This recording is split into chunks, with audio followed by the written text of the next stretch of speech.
Is it going? Are we ready?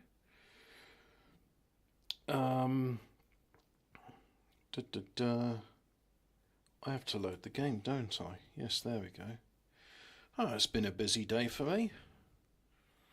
I get to finally sit back and relax. Oh, my back hurts. So, good.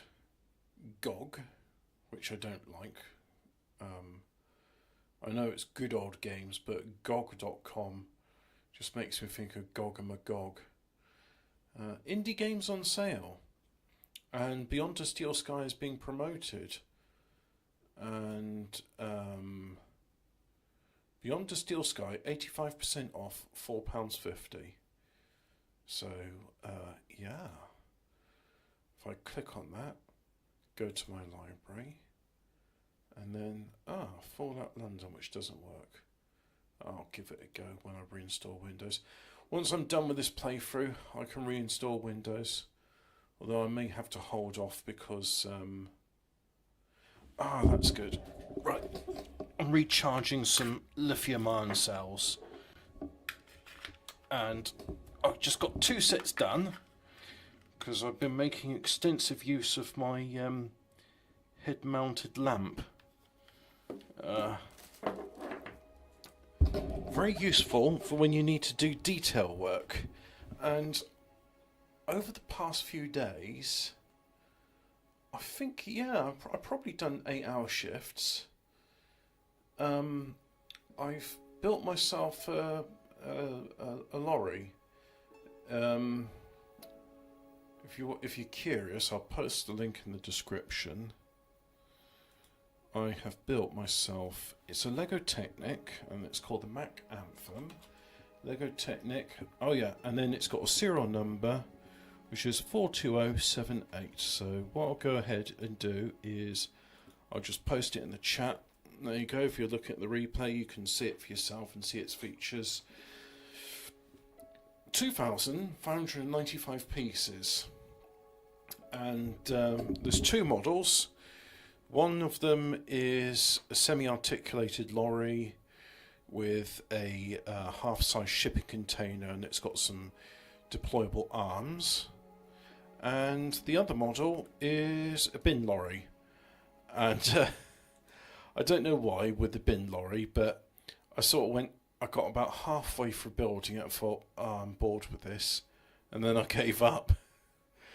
So it stayed there for about 4 years, gathering dust, forgotten about. And then when I was going to my cousin's wedding a few months ago, I picked up my old Lego box and gave it all a clean so I could give it to my his son, who I'm going to say is my nephew, although he's either a second cousin or he's a first cousin once removed. I'm not sure what it is. Who is the son of your cousin? What relation is that? Actually, you know what? What is the son of your cousin relationship? Let's find out. Your cousin's child is your first cousin once removed. They are not your second cousin, as is commonly believed.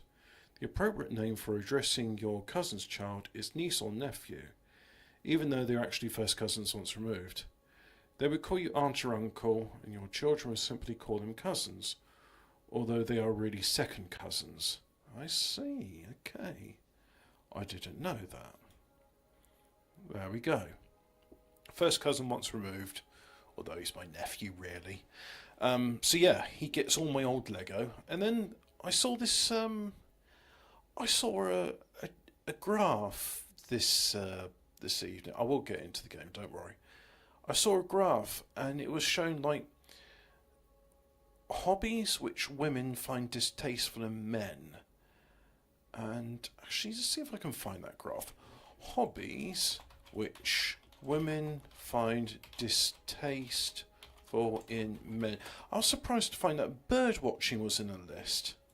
The 21 hobbies women find extremely unattractive in men. Taxidermy.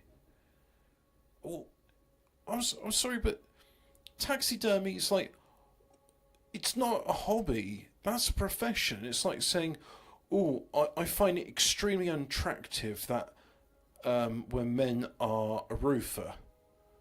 It's like, that's not a hobby. I saw, no, I saw I wanted to say because like it had a list of like showing like 64%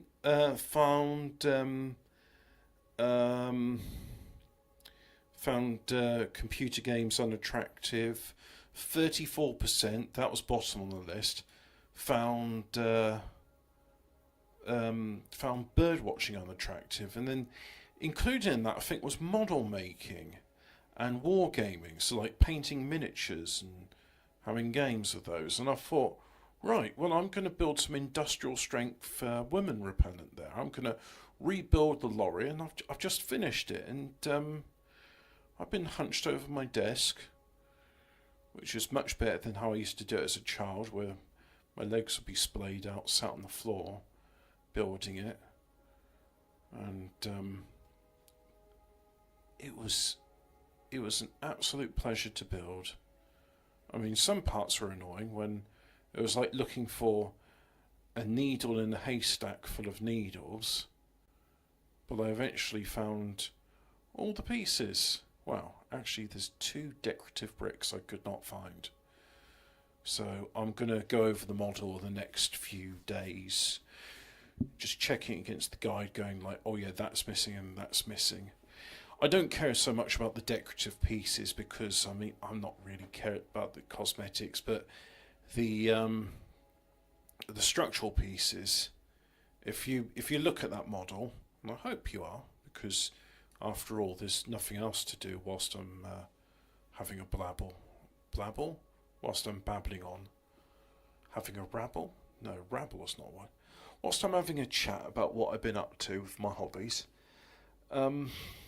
If you look at this model, you'll see that the trailer has 2 stabilising struts that come out. And there's a piece on that, which is a structural load-bearing piece, and the top of it is broken. Now, as it is at the moment, it's functional. I've reinforced it with another connector, and I could always just tie a bit of string around it, which would hold the bit it's supposed to be holding in place. So I'll probably be writing to Lego. They're quite good in sending out spare parts. They might not. Well, they might not charge me. Hopefully they don't charge me. Otherwise they'll say, "Hey, you've had this for 4 years. We'll give you this piece, but we'll charge you a nominal price." And because they did send me a bag, I asked for some various spare parts, and they sent me a bag with the bricks. And then I wrote to them, because they sent it free of charge, and said, "Oh look, I'm very grateful you sent this. I found the pieces now. Would you like me to send the bricks back?" And they said, "No, compliments of us. You hold on to it." I was like, "All right, thanks very much." That's it. That's hobbies I've been on to. Anyway, why don't we go on to the show? Continue the game. And yeah, so that was a good chat. Thank you very much for listening to that. And I'll put like a thing in the description saying skip to 9 minutes in to avoid the preamble. So is there any director's commentary here? Oh, look at that. Songbird is a character that, despite her potential for villainy, remains near and dear to my heart. So I was very excited when it became clear that she was going to have a major part to play in this section.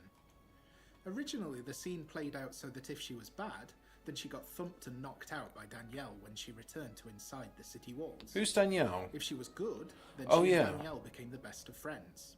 But we felt that Songbird's character arc was better closed on the walkway, so we could focus on the emotional impact of Joey's death and the escape of the kids instead. Oh yeah, spoiler, Joey dies.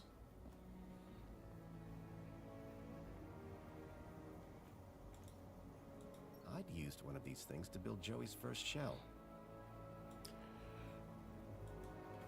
And in other exciting Hobbit news, my phone finally died, and it's not taking a charge. I'm in the recovery mode at the moment, although it's crashed. And if I press volume up or down, power, it does nothing. It says battery okay charging. But for the longest time, I couldn't even get it to power up into recovery mode. It just kept whinging that it was on 0%.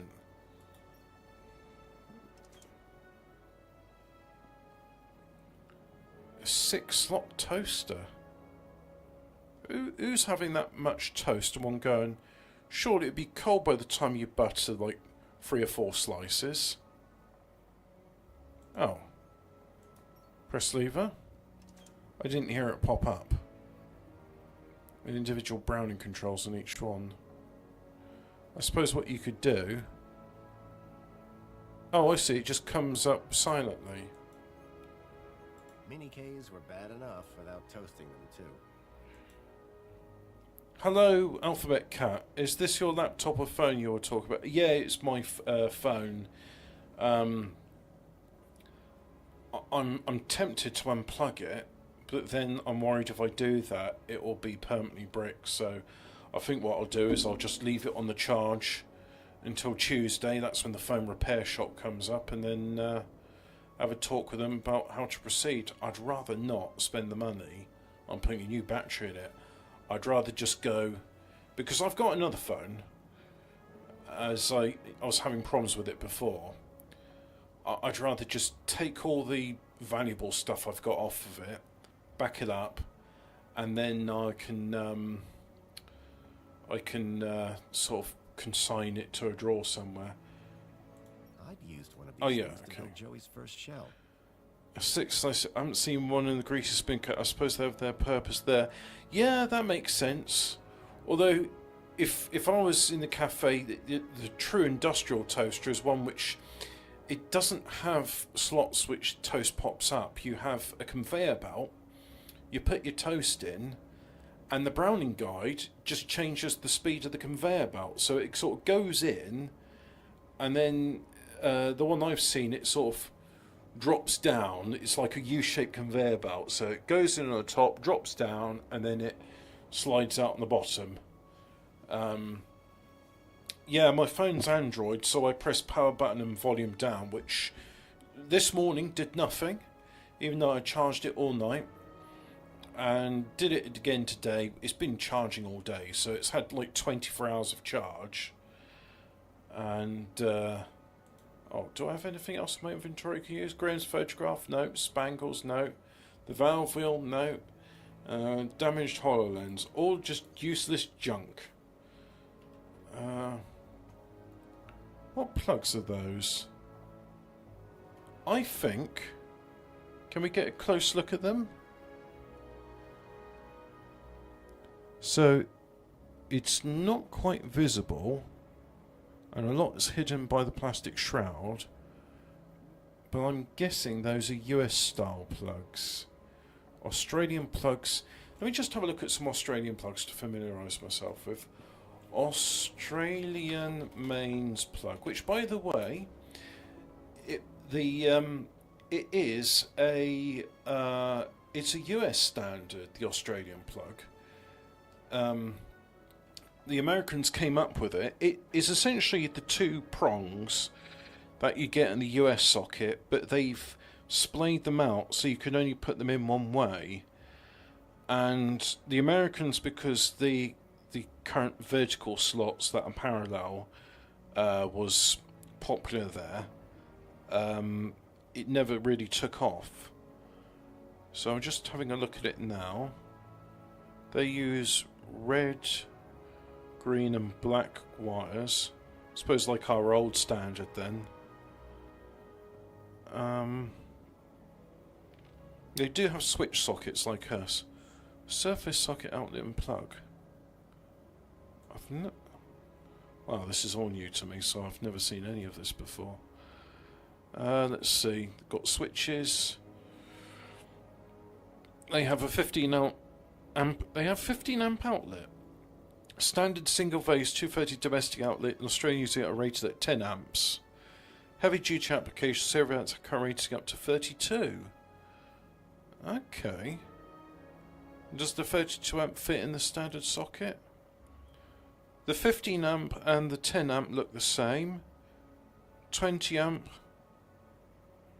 The 20 amp outlet has a wider earth pin and a wider line and neutral pins. And the 25 amp outlet has an inverted L-shaped pin. So, I don't know much about Australians and their computer stuff, but so a 15 amp could fit inside a 20 amp socket. It could also fit in the 32 amp. But anything which, like 20 amp, can't fit in smaller sockets because the earth pin is smaller. So that will physically prevent you from sticking it in there. And then 25 and 32, they have the same width of earth pin as that. But just looking at their plugs, they're round plugs,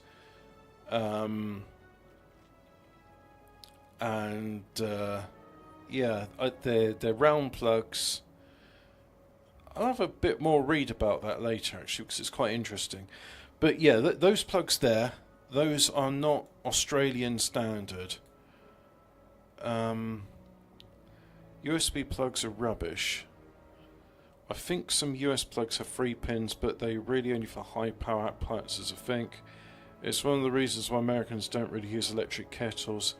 The stupid plug sockets can't handle the power. But yeah, right, so the third pin is earth, and really, I know, like, Europeans and Americans, like, they have a fear of earth, but it's a really useful safety feature to have in your device, along with fuses in a plug. And this is the thing, that the English sockets, and I don't know why in comments everyone says, oh yeah, but have you ever walked on one? No, I've never walked on one. I've never stuck my willy inside a blender, and I've never set fire to my... Oh, actually, I have set fire to my hand once. That really hurt. I've actually set fire to my hand more than once. Oh dear. But no, there's all these people saying, oh, I've stepped on plugs and it's the worst feeling in the world. Like, is this like a common, like, problem? Because there seems to be a lot of people willing to say, I've stepped on a plug. And I've never stepped on a plug. And I just think, in what scenario would you be like, you've unplugged something and your device isn't just put away? But all the devices, let's see, when I was growing up in my room, what did I have? Let me think. I had probably an alarm clock. That was when I was about 10 years old. I think that was the first thing. No, I was still living back there, wasn't I? Yeah, that would have been about 10 years old. So 10 years old was the first time I had something electric and... Oh, I also had night lights. So yeah, before 10, I had night lights, but those are just in the plug.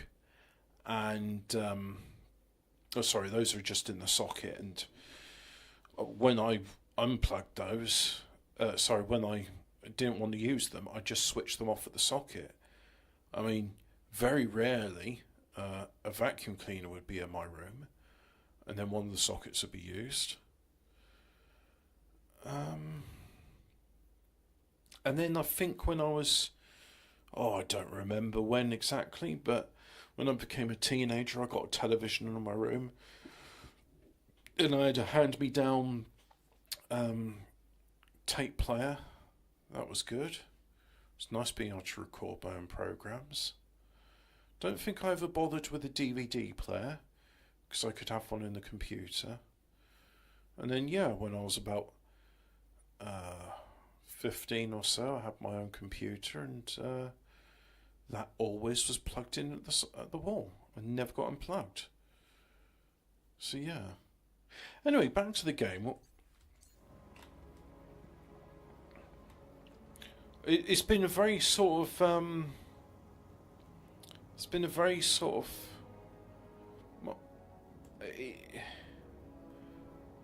I've not been very focused on the game, if that makes sense.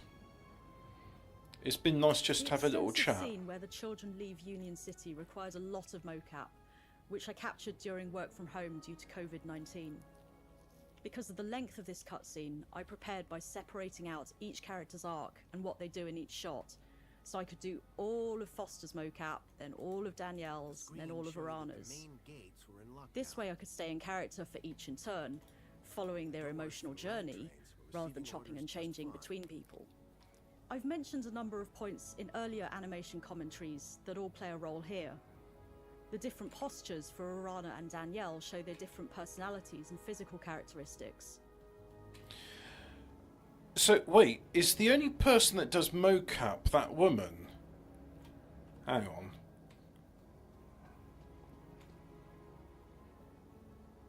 He walks like a woman. He runs like a woman.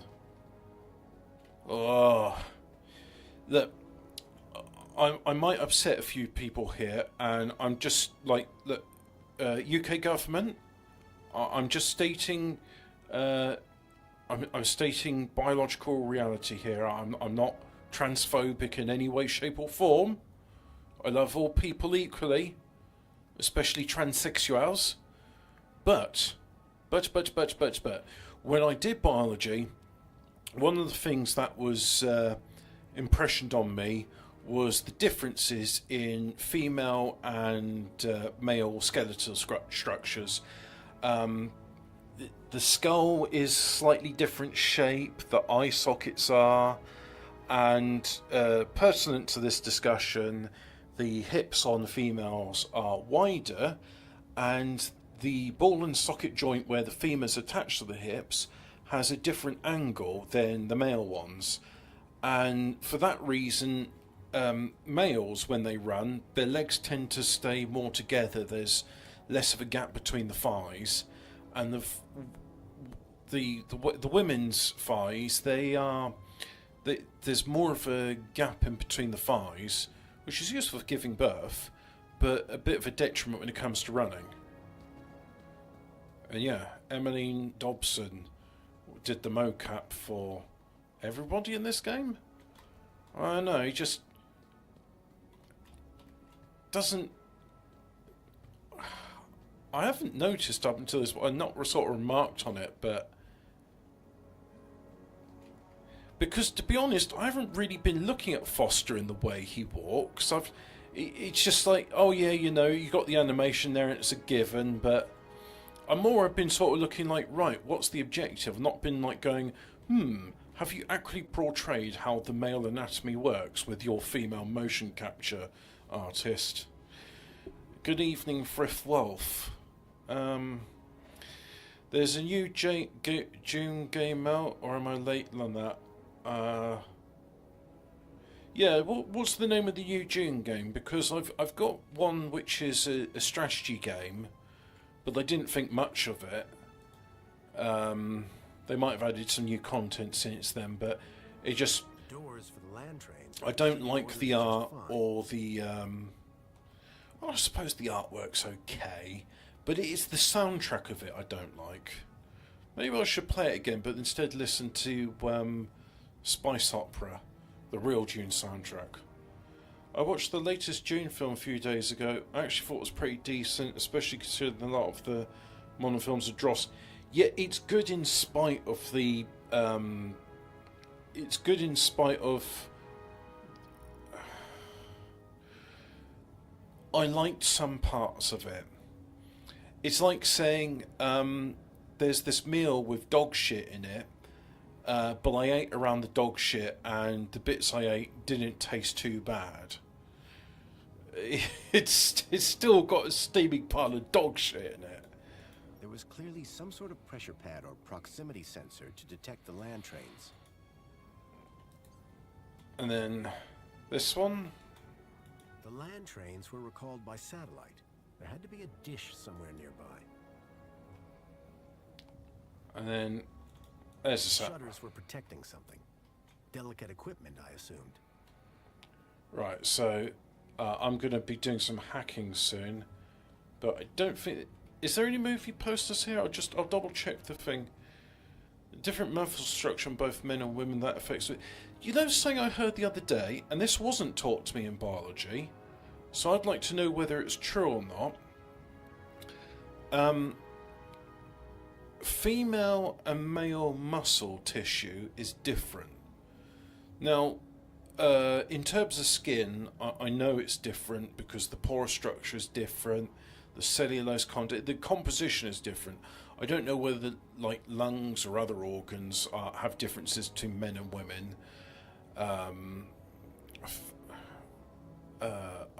Definitely the hormone secreting glands are different, but the muscle tissue in men is stronger, weight for weight, than muscle tissue in women. So if there was a woman of equal muscle mass to you, and let's say you're doing an arm wrestle, you'll still be able to beat her because your muscles are stronger. But then again, also arm wrestling is a thing of endurance. So let me just check something. Is male muscle tissue stronger than female muscle tissue? Maybe it's something to do with hormones. Maybe it's like the hormones on it are different. Males are usually stronger, yes, but that's when adjusting for differences in total body mass due to higher male muscle mass to body mass ratio. The greater muscle mass ratio may be due to greater capacity for muscle hypertrophy, as a higher level of circulating. So there's an article on Wikipedia called Sex Differences in Human Physiology, and size and body shape, skeleton, the pelvis of male and females are different, muscle mass and strength. Males convert more of their caloric intake into muscle and expend. Maybe that's not true. Maybe male and female muscle tissue is of the same strength. It's just men in general have. So why are they just saying, oh, if you had a man that weighed the same as a woman, typically the man would be stronger? But I mean, I don't want to say that's obvious, but that's obvious. The muscle to fat ratio in men and women is different. It has to be. Respiratory system. Males typically have larger trachea and main bronchi and greater lung volume and per body mass. Oh, so even per body mass, our lungs are still bigger. They also have larger hearts. 10% higher red blood cell count and higher hemoglobin, hence greater oxygen carrying capacity. They have high. So it might not be due to like the muscle tissue like being some magical property that makes it stronger than female muscle tissue. It may just be because you've got more hemoglobin in your, and as well as more red blood cells, you can carry more oxygen to your muscles, and without oxygen your muscles won't go. Male skin is thicker and oilier than female skin. Females have more subcutaneous fat than males.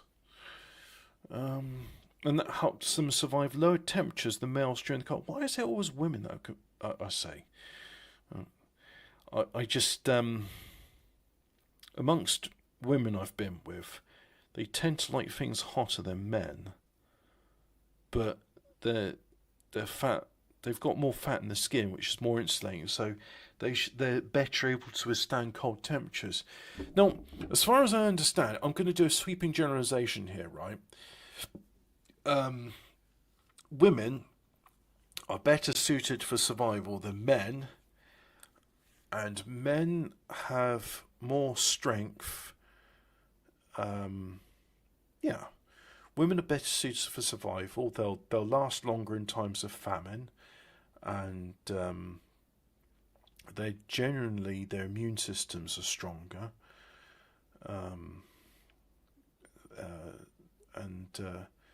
but men are stronger and faster and more thinky.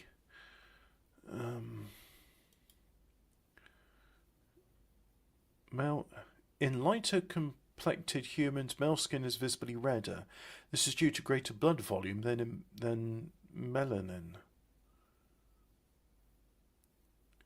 I think, but also if you've got more red blood cells and you've got more hemoglobin, then yes, you will be redder, because men and women have different sex organs. Males undergo a greater number of germline cell divisions than females. As a consequence, the male germline accumulates more DNA replication errors that result in a higher mutation rate in males than females.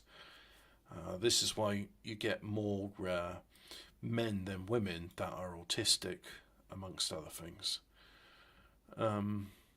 Female fertility declines after age 30 and ends with the menopause. What about men? No. Adriana Iliescu was portrayed as the world's oldest woman to give birth at age 66. Her record stood until Maria de Carmen Buscada de Lara gave... That's too many names. Maria Lara gave birth to twin sons at St. Preux Hospital in Barcelona at the age of 67. Both cases, IVF was used. Blimey.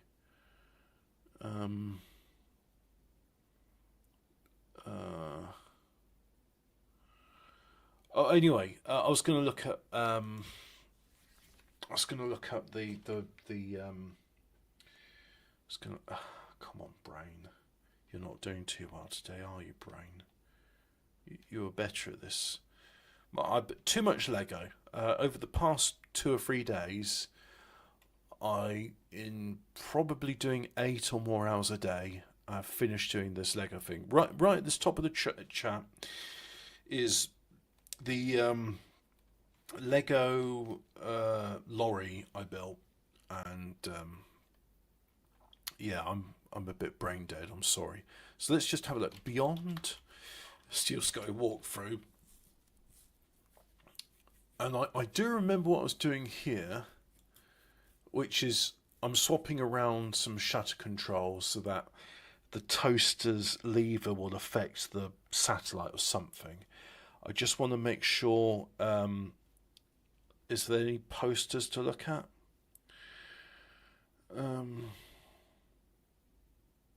No. Right, so.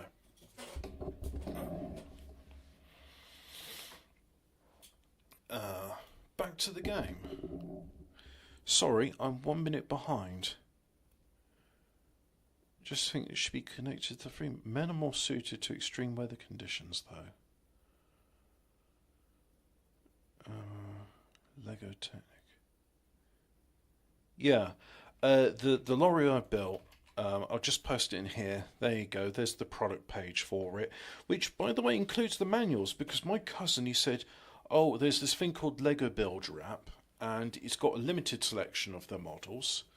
Mind you, it did have some Lego Technic stuff from 1995, including the pneumatic lorry I built. So, because I said, the wheels in there, that's from this 3-axle lorry.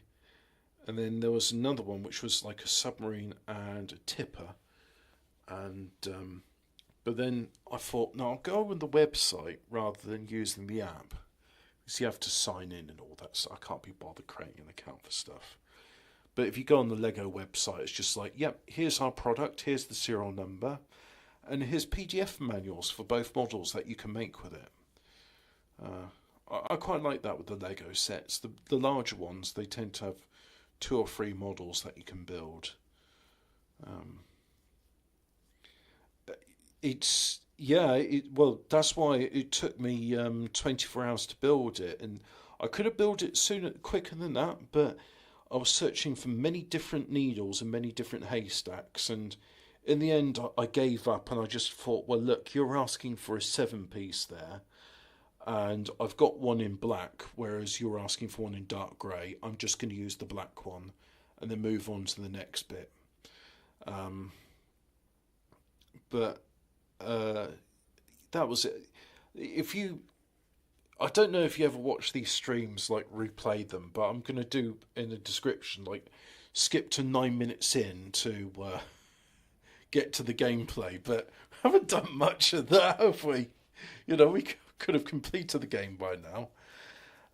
But I had 9 minutes of chatting about what I've been up to and why.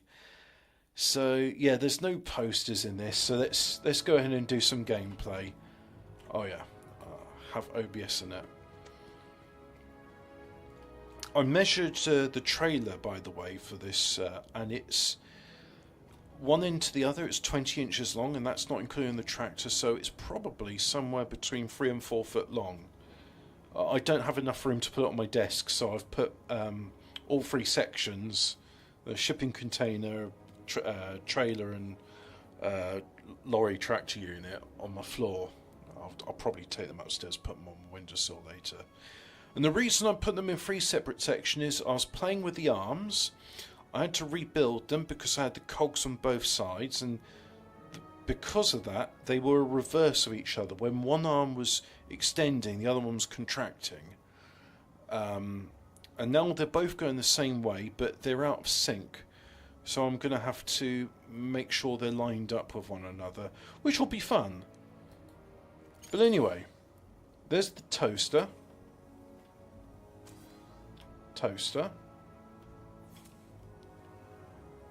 Right. Satellite dish.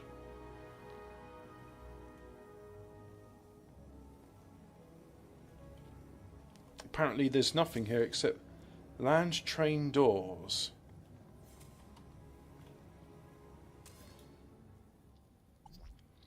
Land train gate.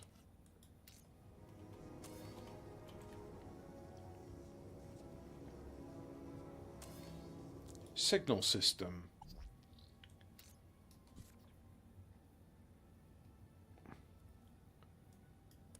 Land train detected. Open door, main gate. Apply. Nope. That didn't do it.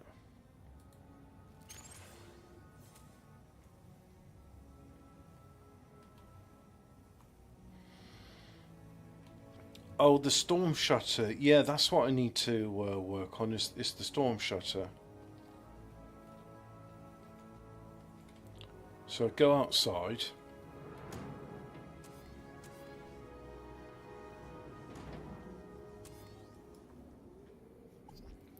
So the storm shutters. Is the alert red? Yes, so send the shutter alert red. Can't change that. Is city in lockdown? Yes. Send shutter alert red. Right, I can swap those over.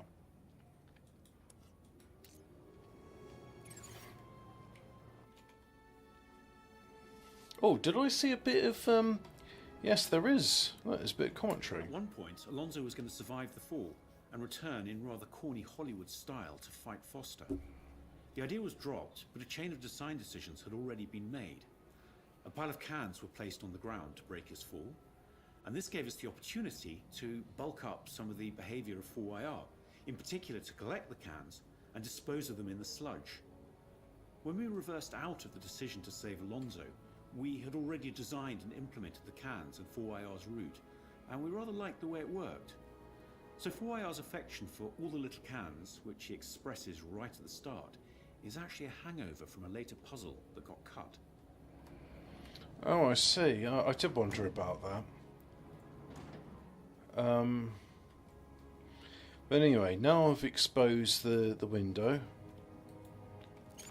There's a satellite dish.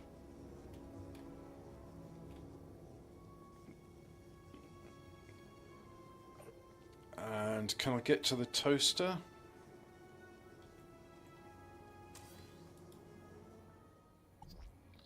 Toaster.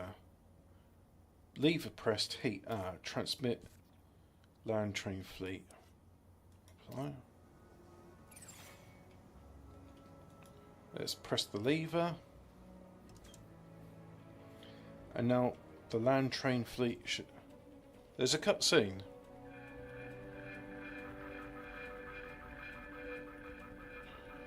for if I grew up in the south of France, and I don't know what hot weather you're talking about, but I mean there was like maybe 7 or 10 days of good weather, and the rest of it bit shit, really.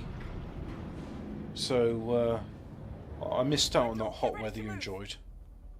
Hold on to your hats, kids. This might get bumpy. No, don't go, because the gun turrets are set to red. No, don't do that. Yes!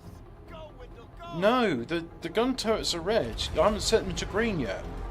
No! Wendell, stop! Joey, the guns. Ah, hell.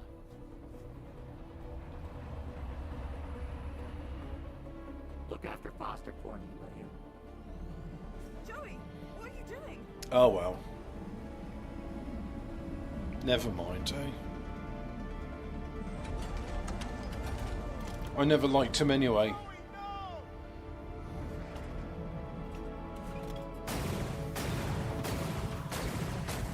Besides, it's not the end of Joey. There's another Joey.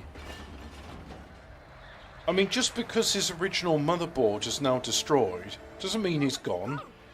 We all do backups, don't we? We have Rage 1s and all that stuff. Yes. So he's not lost.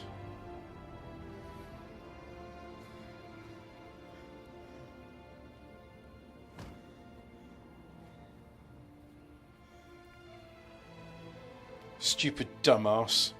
I'm glad you're dead. Thanks to Joey. They got away. So you didn't take a ride with Wendell? This is my city. I wasn't going to abandon it. I'm glad you stayed. I am so AP Fast Boot Flash Mode Secure. I know how much Joey meant. Product variant Joey Troika was my best friend. XT 2013-2 He's gone. 128GB PVT. It's got a serial number. CPU is Exynos 9609. This won't stop. UFS To confront them head 128GB Samsung Kudos that you had. serial number. Should take us straight to the Citadel. DRAM of 4GB. Oh, that's quite a lot of RAM for a thing. Good luck, my darlings. Console I know null is that you null. can do it. Tools mode configs disabled. Battery OK, charging. Locked. Transfer mode USB connected.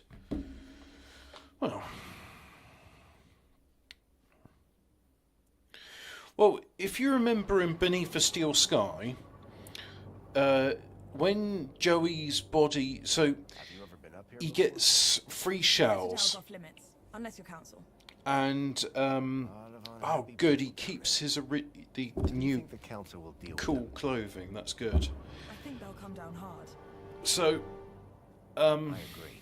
in Beneath the Steel We Sky, have to do this Joey fast. goes through 4 transformations. There's the original vacuum cleaner droid he's in. No. There's the What is it they call them welding with the shell body you put on the vacuum cleaner. When you get to ground level, Joey decides to commit harikari, Sudoku, and he falls to his destruction. I've never seen it before. And yeah, not much of a Oh, is that supposed to be the Sydney Opera Okay, House? Then, well, Anyway. in the absence of any other plan, I'll go left, you go right. Oh, I see. So Sydney Opera House is flooded. So they're saying global warming has made things There's bad. no one here.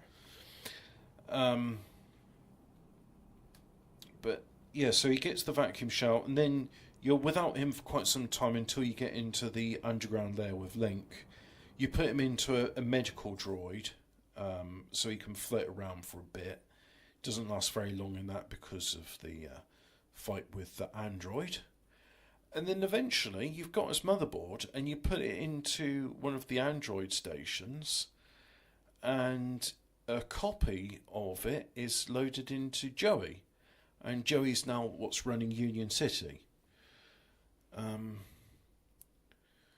So Joey's not lost, and it's like, oh yeah, you've lost the original Joey from 10 years ago, but Joey from 10 years hence still here. So look, there's the sea.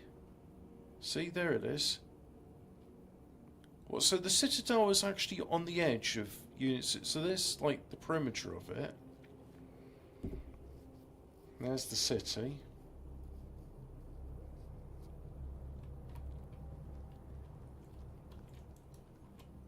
The space where a scanner should have been was just a blank. Arana, there's no scanner for the monopods. I have a bad feeling about this. Oh, and I can't. There's an invisible wall, so I. Oh, it's not an invisible wall. It's an actual wall of the monopod. It's closed.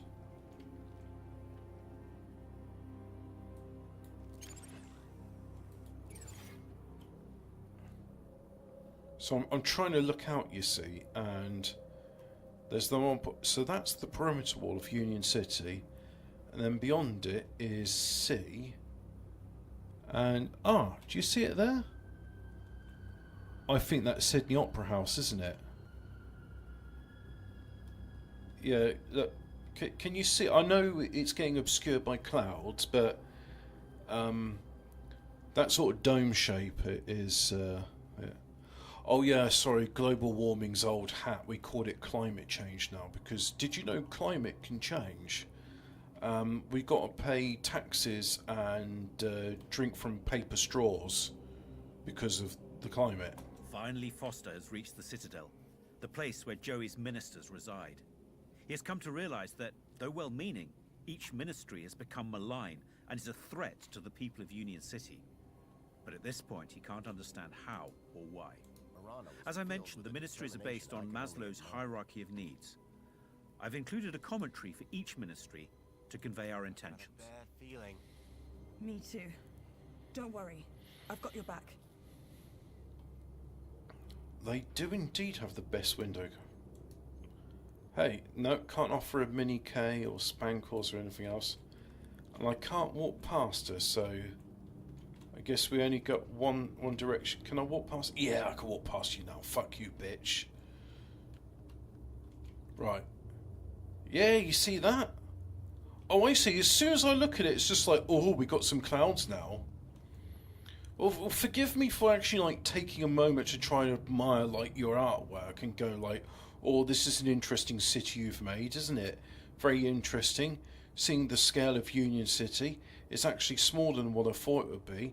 It's not a sprawling metropolis like Mega City 1. It's actually fairly small. And now the post-apocalypse, which has not been like really that well defined, it's like, oh yeah, the sea levels have risen. That's why Sydney Opera House is there and it's flooded. So I'm guessing Union City is built on the remains of Sydney. But this is just a guess.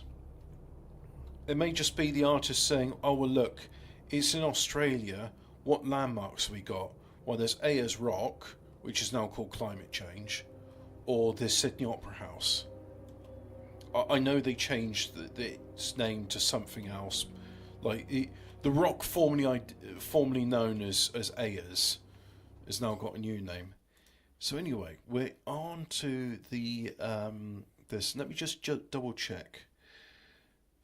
You're on your way to the Citadel. Exit the monopod and head towards an area overlooking Union City. Pass by the altar and examine the vacuum shell by the corner.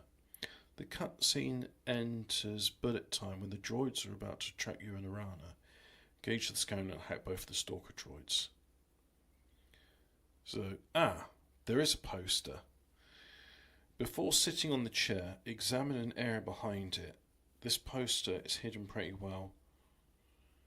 And that's it. Sit on the Overman chair trying to Minos. Solve a puzzle. It's a very simple puzzle. It's not really a puzzle. And that's it. Right. Okay. So there's one more poster to look at. And then I can be a movie buff for seeing all their parodies of various...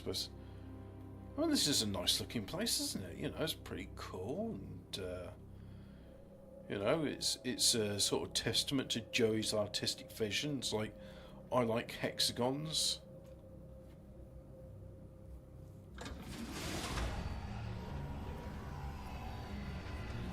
Some of the hexagons move. Because, you know, why wouldn't they?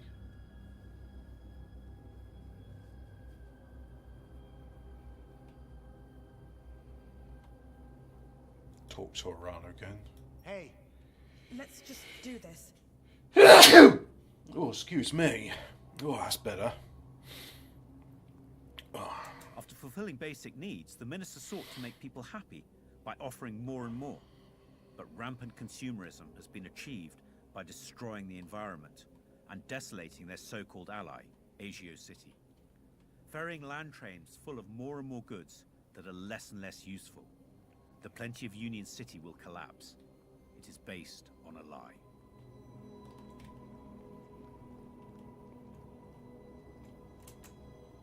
The basic human needs have been fulfilled, but people became entitled.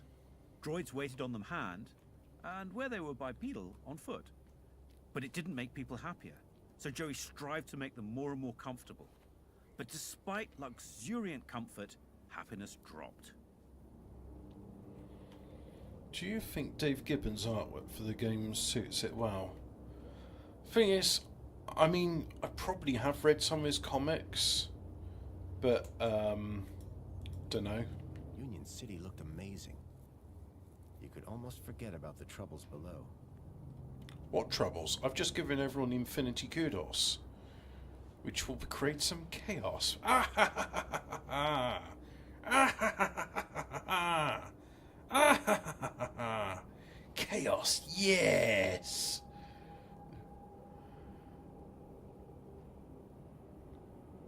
I mean, you know, this I think is a far better vision of Dave Gibbons' artwork than the previous game. It only took them 30 bloody years to finally get to terms with it. So let's have... Oh, you know what? I'm going to save the game because I might trigger a cutscene by mistake and I don't want to do that. So let's go here.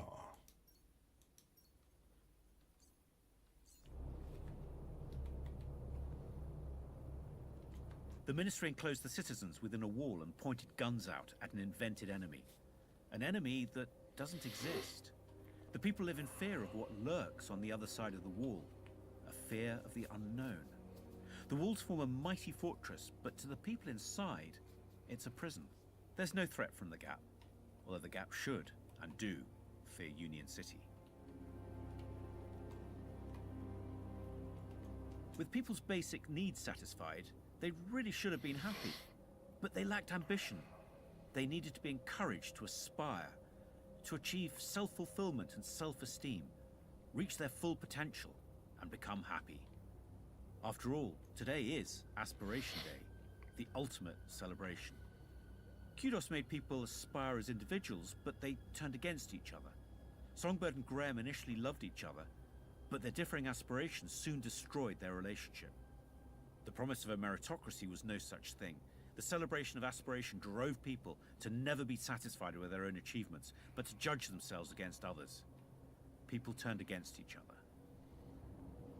Through surveillance and UChip tracking, the Ministry of Wellbeing knows what people want before they know themselves, and can ensure that they get it. The objective has been to influence every aspect of people's thoughts, so people are always happy. The propaganda in their social media means that by reading what the Ministry wants them to read, they are unable to form an objective opinion. With memory augmentation at the reflection spa, their bad thoughts are replaced with good thoughts. They are unable to reflect on the truth. This controls the way people think. They have no free will. I sometimes question whether or not people have free will. Nikola Tesla seemed to be satisfied with the idea that people were advanced automata with no free will.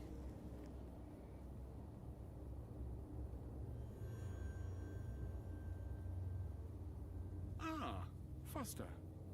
As Wellbeing Minister, it is an honor to welcome you here. Wouldn't you agree, Aspiration? Indeed. And what a pleasure it is to meet one of your finest officers. No. So we are going to load the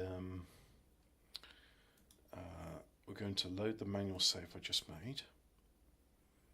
So I'm not going to look at the vacuum shell just yet. The one with the stupid beanie on it. Stupid dumb beanie. It looked like a sacrificial altar. I hope things didn't turn out that way.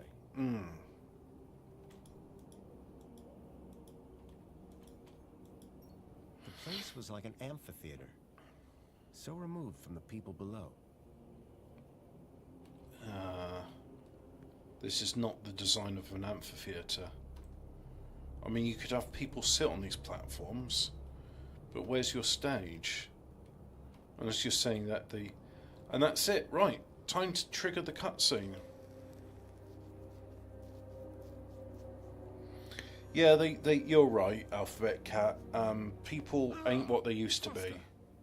As well-being minister, it is an honor to welcome you here. Wouldn't you agree, Aspiration? Indeed. And what a pleasure it is to meet one of your finest officers, Arana Newblood.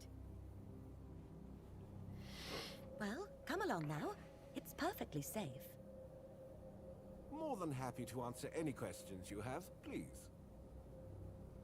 Welcome. Phone's just turned off. I unplugged it. Well looked after since you arrived here. So I'm going to just try and enter into I'm here to reboot mode. Right, no. To end your corrupt regime. Corrupt? Whatever can you mean? Come on, come on. No, it's not turning on. Right, fuck it. I've seen your brainwashing lab. I've seen the children you've kidnapped. But that lab is a miracle. It is glorious. Why are you kidnapping children from outside? Whatever do you mean? What's it got to do with Union City? Have everything they could ever want. Every facility, every... Oh, thank you for your opinion, Caliber. There are no wars, no crime. But I'm glad you're watching the stream regardless. Citizens are calm, relaxed. We had a chat about Australian plugs and biology and Lego. Bravo. So, just gonna have this. To an historic high. Yes, The now directive has almost been achieved. maybe if I press power and volume up, What are you that'll do. talking about? Happiness is the directive. Directive? What do you mean? Oh yeah, and also I've been talking about We tech must stuff as well. Deliver the directive. No. Yes, they'll deliver. God, I hope I haven't bricked my phone. Wait. What's going on? Directive. You're Joey. You're all Joey. But of course, Foster. We are Joey. And Joey is us. No, it doesn't want to turn on. It's buggered. Joey? It's What not are you taking a doing? charge. Hello, Foster. I wondered how long it would be before you made it up here. I was so pleased when I learned that you had come back to see me. After so many years. What do you think of my city? It's come a long way since you plugged me into the chair. You know, I'm going to say it now, Yes. right? But I've just come from the Overman chair, where you left me. there 10 are years ago. things I don't understand about this game. Like, why is Joey kidnapping children? I've been running Union City, And just like you wanted me to. that's pretty much it, actually. Oh, and the other thing as well, like, why are you replacing fusion reactors with burning waste? I mean, that's just magic make-believe. Unless it's a I lie. gave the citizens everything they asked for. Everything that makes humans happy. But they I would weren't have liked to happy. have seen more about what makes Some the were city happy work. most of the time, but I couldn't get them all to be happy all of the time. I thought maybe they would be happier if humans ran everything. So I created my ministers. But Joey, you've been kidnapping children. Yeah, it was funny. You're not the friend I left all those years ago in the Overman chair. You've changed. Only humans change, Foster. You say that I was your friend, but you never came back once. My home is in the Gap. So was mine once. We were best friends. Then you abandoned me. You changed. But I can change you back. You leave me with no logical alternative. I will make you my friend again. Joey, no. This is wrong. Foster. I always knew Joey was an arsehole. Don't worry, Foster. Reflections is the answer. You just need to finish the treatment. Everything will be good. Everyone will be happy. Get down! So, the Stalkers. Locate the reflection subjects, inform androids, set target enemies. Well, we're just going to change that so that your target is now the other thing. Apply. And now the androids are the targets of the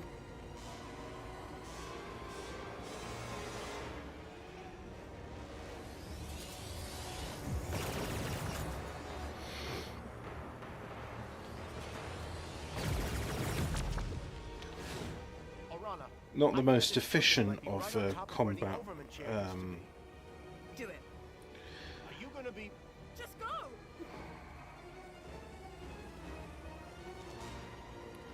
Yeah, not the most efficient of combat units. So many games are about evil AI and the AI becomes real and shows us how easy it is to strictly control its morality. I barely escaped from Joey with my life. Yeah, the story's weak. Hard to believe he'd once been my best I've definitely enjoyed the first playthrough I had. I enjoyed it right until I got to the end, and I was just like, "Is that it? Is that what the story is?" Oh, well, that was a bit of a letdown. Like, again, no explanation as to why the children are being kidnapped. It's just, yeah, I'm kidnapping children. Why? Anyway, moving on. You're going to be my friend, Foster. And it's like, your name's not Foster, it's Overman. You are Robert Overman, son of... I don't know what the other guy's name is. Let Joey catch up. I was running out of time.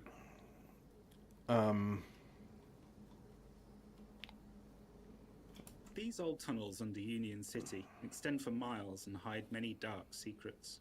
We had originally decided not to come back down to the tunnels under the city, and that the crescendo of the game should happen at the top of the Citadel, looking down over the city. We finally decided that Foster's journey should take him uncomfortably close to parts of his past, which he would then confront. Were any of you expecting a scorpion by any chance? No, but a tentacle monster maybe. But again, it's just like, so why are you kidnapping children?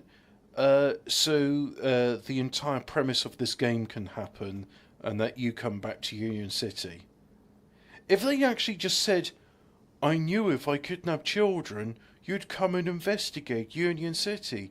You'd come find me again, and we'd be friends again. Or, those children in the gap are sad. I took the children in, and I made them happy by editing their memories.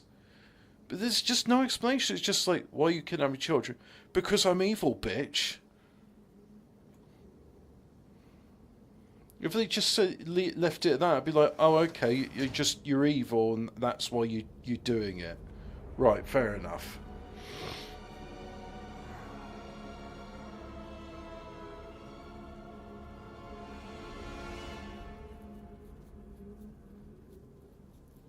So I'm gonna save the game here because I want to make sure I do this right. No explanation was given to why the children stole, or... It was a portrait of my father, Richard Overman, days before he plugged himself into Link. Okay, cool. We wanted to bring the player back to the Overman chair, the location of the climax of the original game, where Foster installed Joey before leaving the city. But we also wanted to ensure that new players didn't feel that they were missing out on any elements of the original story. So we had to make sure that the location was absolutely tied to the climax of the new story. So, major spoiler alert, we set the death of Joey here, the moment that Foster comes to realize that Joey really was doing his best. He was corrupted because the task that Foster left him was impossible. That Foster should have stayed. Had he been a loyal friend, Foster would have helped Joey. And that ultimately Foster is responsible for all the terrible things that have happened. I'm not responsible for the city being full of shitheads.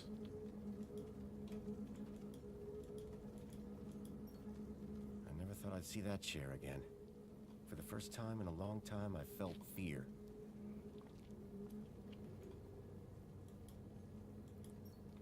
I knew that beyond that door lay the old labs.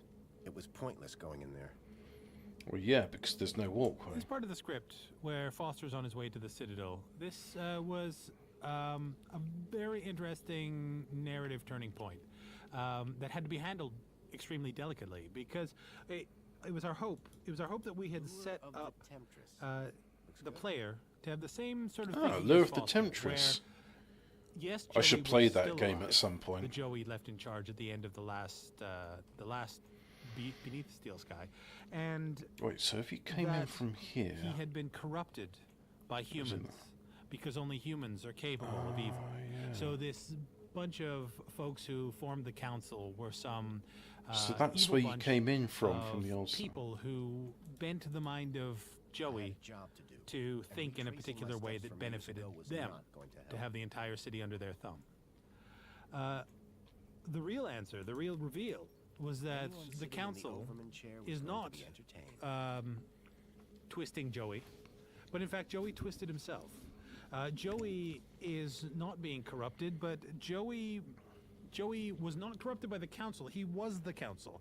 And the way Joey made decisions was by cloning himself or making copies of himself to discuss how the city should be run, because there's no way that after seeing how humans behaved with one another, that the city, that the people should be allowed to run the city. So Joey continued to make deeper and deeper decisions without consulting actual people, without consulting humans, and without Foster over his shoulder to figure out how the city should actually be run, or what a moral decision is. So what you've got here is where Foster enters the Citadel thinking that humans have corrupted Joey to make him evil. In fact, machines are neither good nor evil, but they follow a path of logic. And it was the fact that there were no humans, there was no person, Foster or otherwise, holding Joey's hand to help him make correct moral decisions, that Joey, compounded with more Joeys, continued to make logical ones. And logic and morals don't necessarily cross paths as often as they should. So what's logical to a person, or what's logical to a machine, may not be moral, but that's not how a machine works. Most of the system is fine. I mean, they talk about, like, oh, the smiles are just a thin veneer and they're false, but, I mean, society's like that anyway. Like, this final scene where Joey comes to the realization that everything he'd done for the city was slightly skewed or wrong in some way, and where Foster comes to the realization that it was actually he who gave Joey the command of keep the citizens happy, but and then left without giving him any further instruction. It was oddly satisfying to write, and I don't mean satisfying in that it made me happy.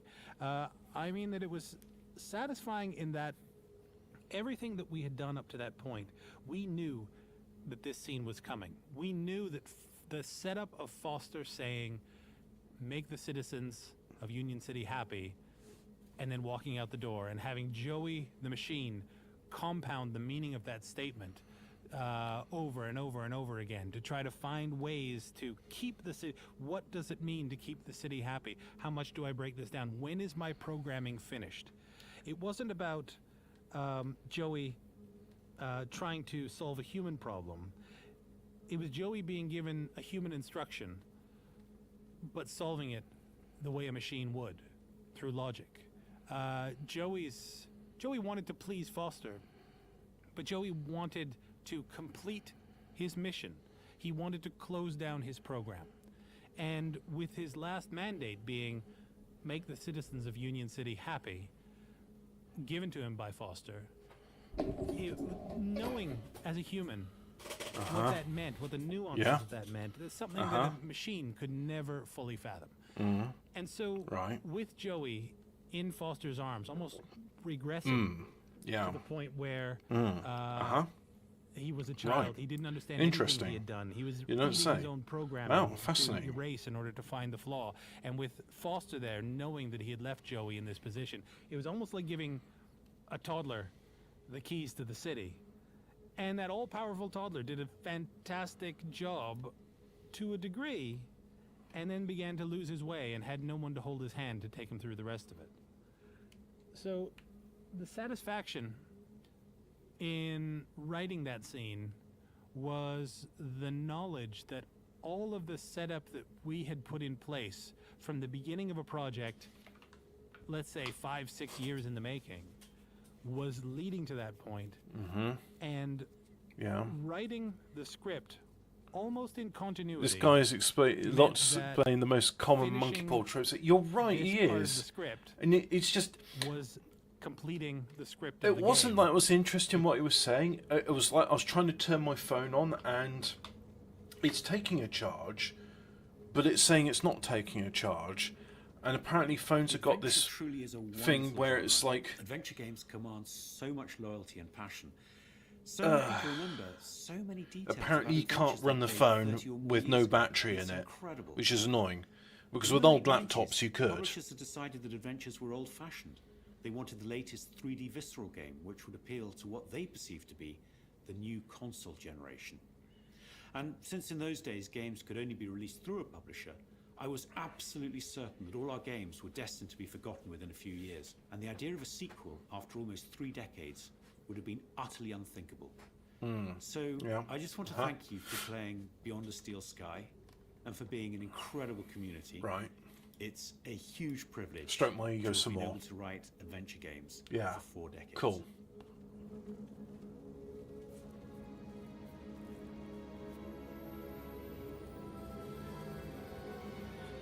Hey, I'm jacking in, and then I'm gonna jack off. Oh no, the crowbar closed. Ah.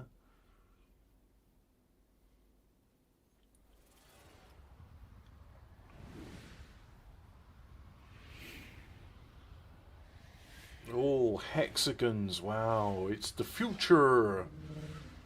It's not Tron. It's the future. And... Right. Foster, you really think that you can beat me in my own mind? I created you, and I can destroy you. I'll put your motherboard in the microwave. Madness? Foster, only humans are capable of madness. In here, you'll only find logic. And the directive. And the puzzle cube from Hellraiser.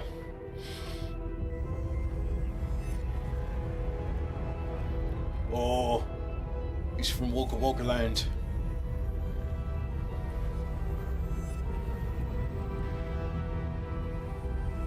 Well, there's a Ministry of Violence? I'm going to assume that was a V on this thing.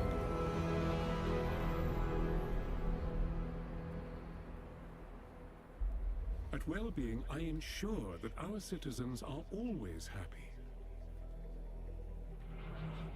That the media they receive is individually curated, so they only ever see whatever will make them happy. I know every aspect of all their lives. Human mentors ensure that any threat to a citizen's happiness is eradicated before it arises. Exterminated. Our reflection spar technology transposes bad memories for good. So memories are always happy.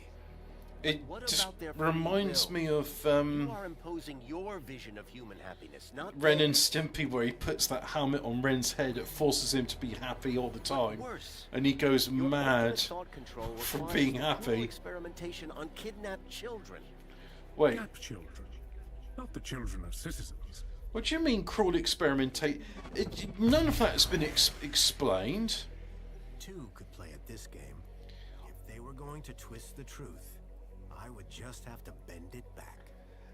Like, yeah, I feel like, is there like an actual like is there like an element of the story that's been cut which sort of links together, like kidnapped children ... profit? Joey comes back. No, Robert Foster comes back. He's Robert Overman, and his father's Richard Overman. The name Foster is why does everyone keep calling it? That's not his name. It's Robert Overman. But anyway. Oh look, the Hellraiser cube has been twisted. What's in the box? Pain!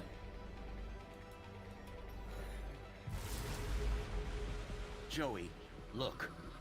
If the citizens knew the cruelty you were inflicting on those children... Good evening, Interdimensional Lizard. We are an hour and a quarter into this, but not much gameplay's gone on this one because I've been talking about hobbies, Australian mains plugs, biology, no control of happiness, and what else have been talking about? Oh yeah, Android phone not taking a charge. That sucks. Stop! And then Cannibals come in to say that this game is rubbish, and I'm going to disagree. I enjoy this game. However, there's the success of plenty and comfort led to people becoming complacent. They there's just ambition, which made them unhappy. There's just stuff in the story which just doesn't. It feels like broken. Aspire to be ever more successful. Yeah, social credit. Strive to reach their maximum potential. It's social credit. Their desire to go down in the world provides clear goals for self-fulfillment. Praise dear leader, and your social credit goes up. Be antisocial, like running somebody over, or getting involved in an industrial accident that gets uploaded to Live League. Social credit go down. Destructive. Some heavy cutscenes here, yes. This is the truth. The truth is that you set people against each other. Winners can only win when they have losers to look down on. I mean, that's the world we live in now. Who strives can succeed. Everyone can be a winner. For people to win, it necessarily implies that some are going to lose. So let's just rotate the Hellraiser box again. What's in the box? It is pain. And then we'll rotate this segment. There we go. You have created an unobtainable perfection. People now just compare themselves with others, so are never satisfied with their own real achievements. Wow, it's just like real life. Aspiration without achievement is contrary to the directive. Unresolvable conflict.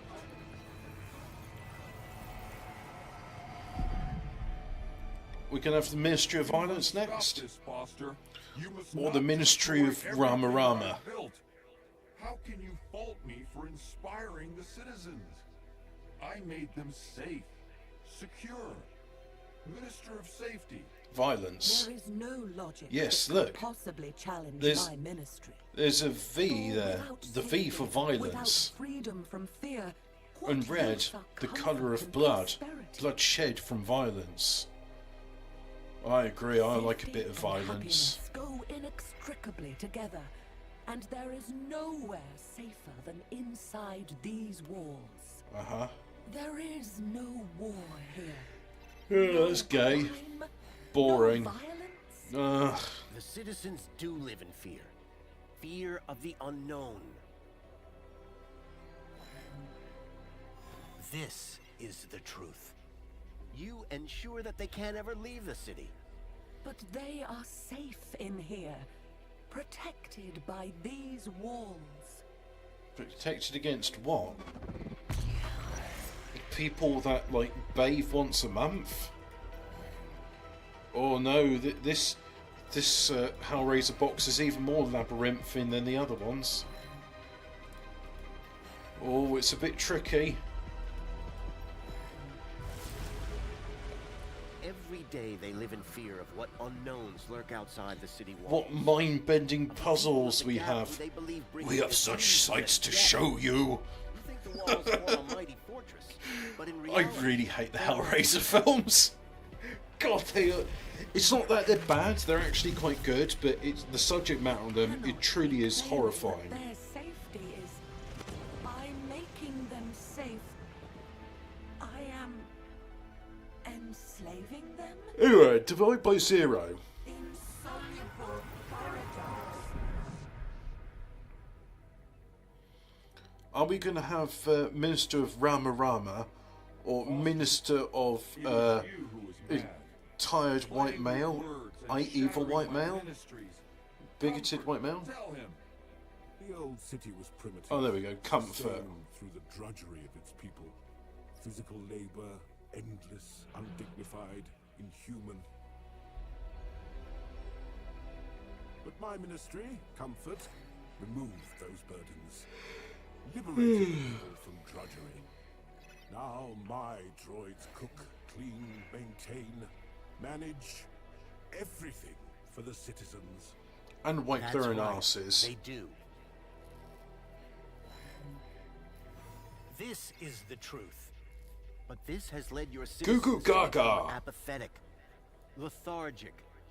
The citizens are decadent. Poll results prove that they want to live in total luxury all of the time. Oh no, the Hellraiser box is tricky. How am I going to be able to solve this conundrum? That's the face up.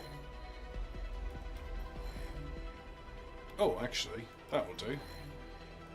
Just keep rotating this one. And then just... Oh, I have to rotate it all again then. Maybe I'll rotate this one? Nope, that rotates them all. So rotate this one. And again. Once more. And then rotate that. And then, yeah. And then this bit. No.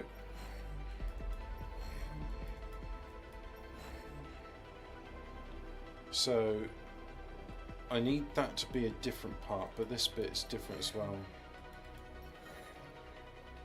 So now if I rotate this, the top segment rotates at a different speed to the rest of them. Why is that then? The more you do for the citizens, the more entitled they feel to do less for themselves. In removing all agency, responsibility, they have become more like pets than people.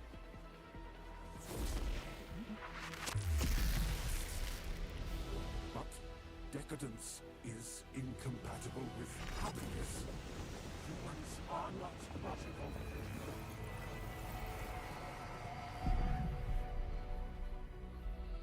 Foster, how can you remove the luxury from my citizens? You remember what it was like before we defeated Link? The citizens were starving. Were they? At least, spare the Ministry of Plenty. Oh yeah, Foster, don't be Rama humans have Rama. basic needs. Let every human sniff Water, petrol and go shelter. into the dream time. Union City provides these in abundance. The people have all they need to be happy. How can there possibly be a flaw in that logic? See? The citizens get all they can consume and more at their respective kudos level. And our friends benefit. Our trade makes them rich. That's what you tell the citizens, but it's a lie. How do I know that? To sustain this level of consumption, you have pillaged your so-called ally, Agio City. How? Leaving its people In what way? impoverished.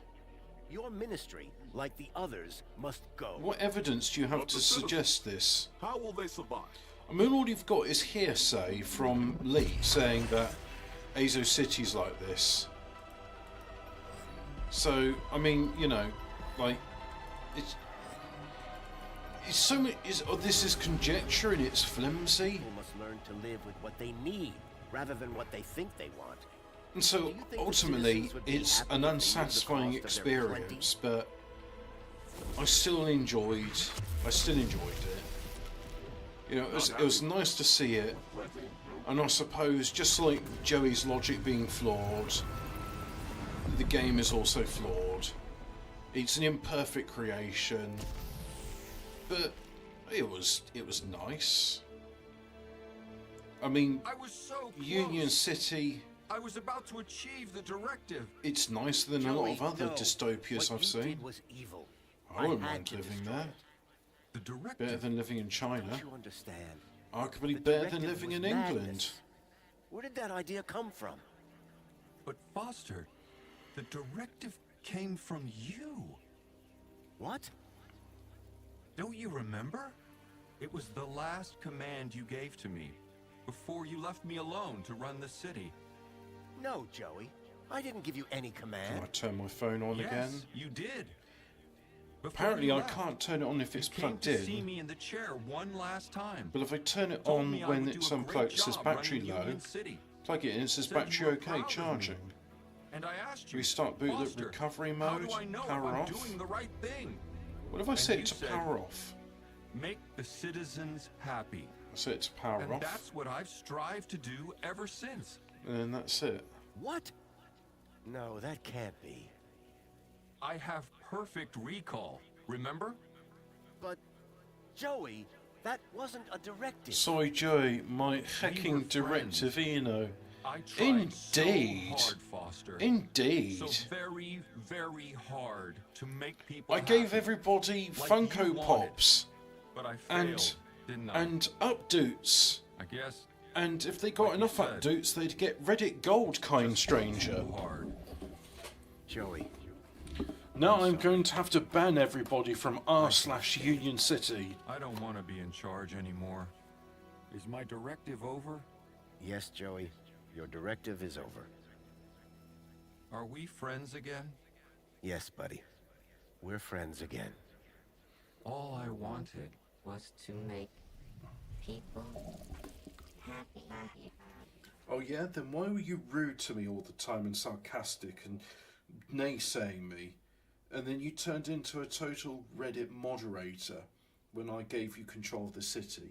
just wanted to make everyone happy. Well, you made me sad, Wanted Joey. To make Foster happy.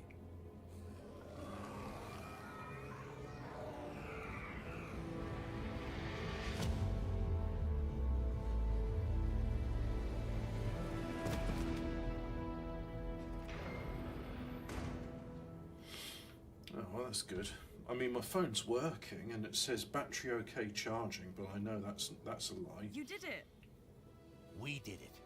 No more council. No more Joey. And now Union City is doomed, and it's gonna deconstruct. They're gonna go into the Gap, and it's gonna be Mad Max. So the one bastion that all I know, the one bastion of You and Danielle the post-apocalypse world is just going to get destroyed because Jerry, your logic's it's not very logical, and the people aren't happy all the time, and they'd be much happier if they're living with Lord Humongous getting them alive. So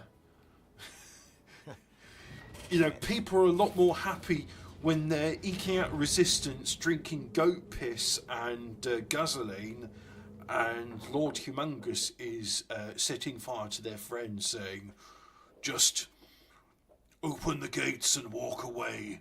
Leave us the gasoline. There'll be an end to the horror, the terror, the violence. Just leave us now." Mad Max 2 was my favourite out of the series. All the rest of like Mad Max. Well, it's not. Oh, Mad Max 3 is Beyond Thunderdome with Tina Turner. No, what's the other one? That's it. Imperator Furiosa with guest cameo appearance from Tom Hardy as Mad Max. That film, I really like that film. The end of it is just like, oh, you've achieved the worst outcome. Immortan Joe is dead, and as a consequence, the women. Can you be quiet? I'm trying to make a point here. Look. the end of Mad... You're still too loud. I'm trying to talk here. Audio. Put it right down to there, right. Morton Joe's dead, and the old regime is thrown over, and the limited supply of water that they got, the fat bitch just opens up the gates to it, and the water all sprays out. Everyone's going to, like, celebrate for, like, however many hours it takes for the reservoir to drain. And then they're like, oh, we're really thirsty now. Can I have some more water, please? Oh, I don't want to drink goat piss again. And they're like, well, we left the valve open and now the reservoir's empty. It turns out it wasn't an infinite source of water. Oh, okay. I'm just gonna slit your throat and drink your blood if that's okay. I'm a bit bored of drinking goat piss. No, don't slit my throat. We've won. Morton Joe's dead. We've done it. No, I'm dead now. I hate that Mad Max. So basically, Robert Foster's achieved the equivalent with this one, where it's like, yeah, you've mildly inconvenienced me, so I'm going to destroy this entire city, the only functioning civilization in this post-apocalypse Mad Max future.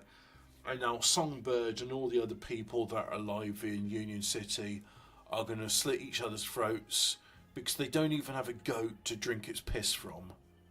Because none of them will figure out that, actually, we got fusion reactors and there's an ocean there. We can just desalinate it. We can distill the water. We've got infinite energy. So let's just, make as much water as we want. And here's like some old archive footage of how agriculture's done, and we've got seeds in the city because there's plenty of gardening that gets done, and we got these droids here. We can turn them into agricultural equipment. We can get them to plough fields and sow seeds and do weeding night and day, and we can actually rebuild civilization. But no, there was just this. Like, is the other thing right? He goes into the city of new history, and then in the exhibit for the old museum, it's showing like, hey, do you remember this hazmat suit from the first game? And oh yeah, the polluting fusion reactor from the first game, we got rid of that, and now the city is more. And he says this in the game, right? I'm so glad the city is now using more sustainable technology. And what's this more sustainable technology? They burn waste. So you're burning Spankles cans. So you're burning aluminium in a furnace using gas. Where does that gas come from? If they just explain, yeah, we got fusion, and from fusion we're able to do electrolysis of water and other materials, we can just recycle them endlessly. And plastics and other things we need from hydrocarbons, we make by using water and carbon dioxide from the air, and then from that we can recreate petrochemistry without the petros. Or maybe they even say, oh, you know what, we've still got oil rigs and we're still shipping in oil from other places, but using fusion technology we're able to refine it and safely deal with the pollution. Like, you get the pollution from it should be what, sulfur dioxide, nitrous oxide, and then if you use a lot of energy in an arc furnace, you can convert it into elemental sulfur and nitrogen, and so you don't have to deal with sulfuric acid. You can just zap it and turn it into elemental sulfur, and okay, you'll end up with mountains of that, but I mean that sulfur can be used for various industrial and agricultural purposes. I think there's... Is there a... No, it's phosphorus you want to use as fertilizer. But again, it's just... The thing is, you never see what actually powers the city. It's just, oh yeah, take a word for it, we just recycle waste, LOL, wink wink, nudge nudge. And Robert Foster accepts it as a fact. But this thing about Azio City, as far as I know, the only reference to it is in the Museum of New History. Leap mentions that they steal stuff from it, and like, does Orana say it as well? I don't think she says it. No, I think there's only 2 references. It's just Leet and the Museum of New History. And Leet is not what I call a reliable witness. There's no solid evidence. There's no like, oh yeah, and here's the bit where you take a land train, you go to Asio City, and you see it's just a ghost town, and droids are going around disassembling buildings and put them on the land trains to go to Union City. So it's just so much of the story that there's gaps in it, which, you know what? If it was a really shit story, I would be like, oh, you know what? It's all a load of bollocks. I don't care. I'm glad it's over.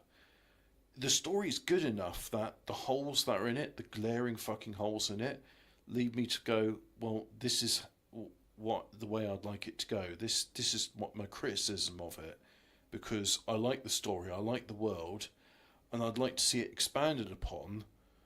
And I'm even happy if they did a bit of retcon, like, well, I think I explained this in the previous episode, saying, like, what if the children were being harvested, and, like in Monsters, Inc., that the new sustainable source of power is the suffering of children.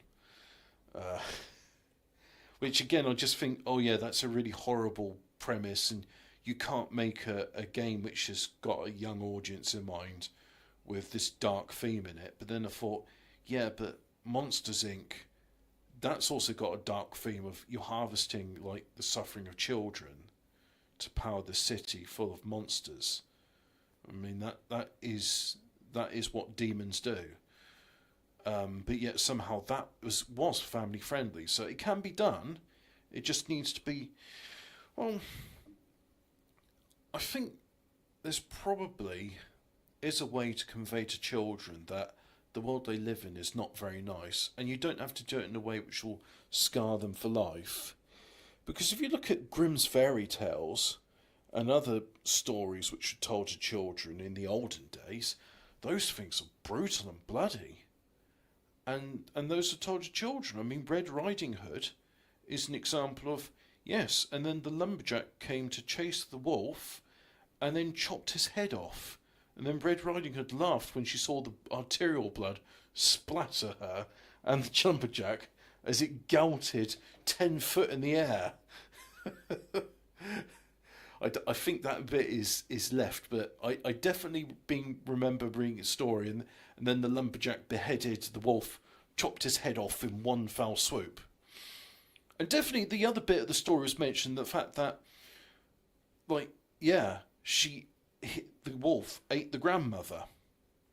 And then you sort of, you know, got the sort of thing of having to explain to children that, well, how do you explain to the child, why is the wolf talking and intelligent? Wolves are feral beasts. They don't communicate. They don't have vocal cords. And then you say, wow, it's actually an analogy for human predators which take on wolfish characteristics. And when you're older, you'll be able to understand more and more what a human predator is. But this story is a primus that you're wary of strangers that claim to be your friend. So you know what, Beyond the Steel Sky, I know you're trying to toe the line and make it family friendly, but can you just, like, go back and rewrite it, but according to my script, where the children are being harvested, and then, like, you can talk to Joey and say, you got rid of fusion reactors to do this demonic harvesting of children's life force, and then Joey says, well, you want to make people happy, and fusion reactors, people are sad about that because there's radiation from them, from the tritium reactions. Be like, Joey, it's fine. You can use a modicum of lead shielding around the reactors and keep them far away from people. And your droids, they can service it. Yeah, they're affected by radiation, but you can shield them. You can build lead shielding into their shell, and it's fine. It's not a problem. But anyway, MM2 is the only real worthwhile one, TBH. I don't know what MM2 is, but yeah, I'm glad I've completed this.